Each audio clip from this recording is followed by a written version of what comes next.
Hey everyone, I wanted to make a video today talking about the 6th anniversary of my father's passing of pancreatic cancer, as this is a big health scare for many people, whether they have health OCD or health anxiety or harm OCD and fear of losing a loved one, whether it's something that maybe you caused, maybe you were cooking improperly and caused the death of a family member. And I'm going to particularly focus this video on the realities of death and how accepting death is a key part of Stoicism and a key part of life in general. Something I look at a lot. I don't believe in an afterlife, so I think this is my only short existence on this rock floating in outer space, which doesn't scare me at all. Before I go any further, please subscribe, hit that like button down below. Let me know what you think about this content, and then we can go from there and see how things are going. If you need help, please reach out. We work all over the world. I work with 60, 70, 80 different countries. I do translator calls, we all do, and we can get you in as soon as possible. And this is something we really care about. So my father died of pancreatic cancer, which is a very, very tough cancer. By the time they found it, it had metastasized to his liver and then game over. So he did chemotherapy and radiation, one called CyberKnife. And the CyberKnife was, if I remember correctly, it was $8,000 a treatment out of pocket for like 10 sessions. It was like 80 grand. He died halfway through. And then my mom had to fight with the hospital and they didn't want to give the money back. And my mom was like, "You're giving me that fucking money back. The man is dead." So, and they weren't going to do it. And I was like, well, if he's on the contract, it's in the contract, you know, but they gave him the money back, which, you know, which is a pretty, I'm a business owner, so I understand, but it's difficult in that way. But anyway, that was a tough time that went through. My mom went through and like just lost her husband. Even though they were separated, they still were friends. So life is binary. Now there's a third option. I just made a video in the voice note group or a voice note in the WhatsApp groups earlier today about this. You can die with your parents, car accidents, etc., plane accidents. Not as common as either they're going to die before you or you're going to die before them. It's really a binary option. It's one or two things. You're either alive or dead. Even when you're in a vegetable state, you're still alive. There's only two options in life, aliveness or death. And this is the same exact concept. There's nothing to be scared of with death. You, as we say in Stoicism, or well, I don't say, but as I follow and preach, you've been dead for millions and billions of years before you were alive, so you're just returning to a state of non-existence, as Marcus Aurelius said, and Epictetus and Seneca and many other people in the Stoic or pre-Stoic realm, and the Aristotle, which I think was around 600 BC. And I'm not a historian, but in around that time frame. I know almost, 600-700 years before Marcus Aurelius's rule. So, but the principles of Greco-Roman philosophy are very, very good when it comes to death. Now, when my dad died, I didn't do the right things. I went straight back to school full-time, which I had responsibilities. I don't mean that as in I shouldn't have done that.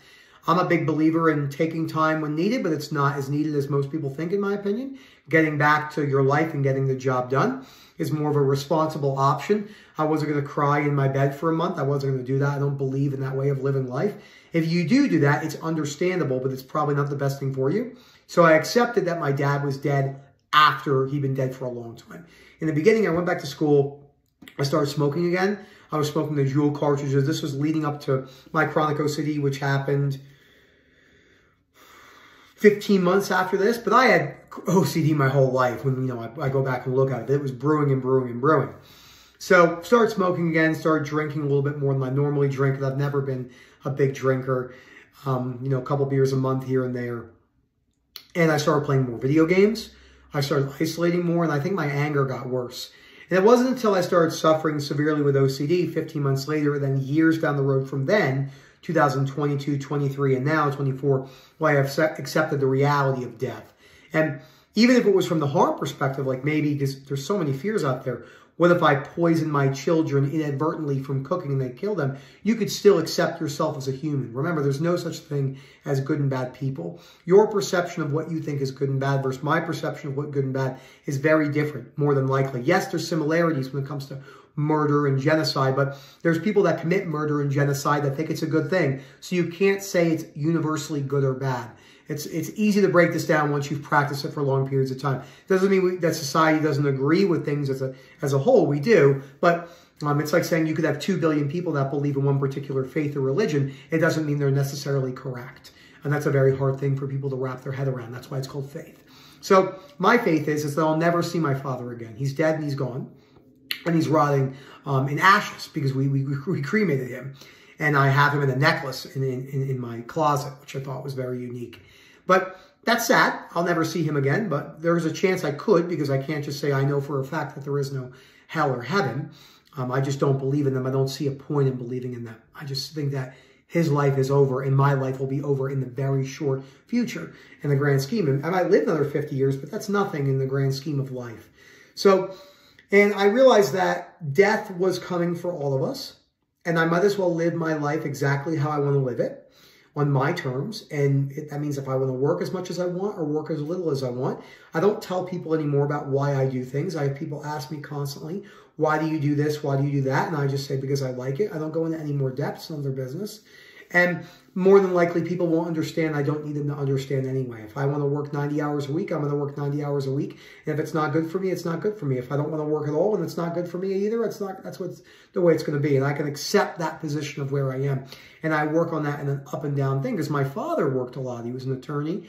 He worked 80 hours a week for the majority of his life. He was super stressed, didn't eat well, had OCD. Had a lot of sex and gambling compulsions.